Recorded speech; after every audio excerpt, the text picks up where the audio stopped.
ஏற்பாடு செய்யப்பட்டுள்ளது.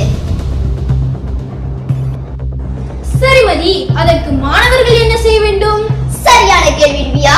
மாணவர்களே, நீங்கள் செய்ய வேண்டியது, மாணவர்களே, கருவூல மையத்தில் உங்களுக்காக தயார் செய்யப்பட்டுள்ள மலேசியாவின் புகழ்பெற்ற அடையாள சின்னங்களை பற்றிய தகவல்களை நீங்கள் வாசிக்க வேண்டும். பிறகு இந்த தகவலையொட்டி கேட்கப்படும் புதிர் கேள்விகளுக்கு நீங்கள் பதிலளிக்க வேண்டும். பயப்படாத, நான் தான்.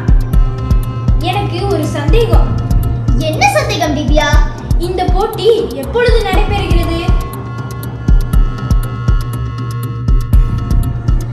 மாணவர்களே, கருப்பொருள் கண்காட்சிக்கான புதிர் போட்டி எதிர்வரும் 23ஆம் தேதி 6ஆம் மாதம் 2026 செவ்வாய்க்கிழமை ஓய்வு நேரத்தில் பள்ளி கருவூல மையத்தில் நடைபெறும்.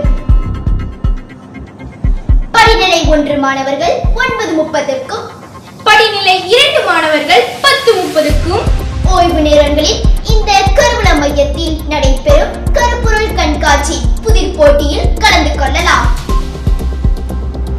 பெஸ்தாரஜா தமிழ் பள்ளி கருவூல மையம் நடத்தும் கருப்பொருள் கண்காட்சி புதிர் போட்டிக்கு மாணவர்கள் அனைவரையும் அன்புடன் வரவேற்கிறோம். சிகரம் தொழில் நிகழ்ச்சிக்காக நான் உங்கள் மதிஷினி பழனியாண்டி. நான் உங்கள் திவ்யா ஸ்ரீ விஸ்வலிங்கம். நன்றி.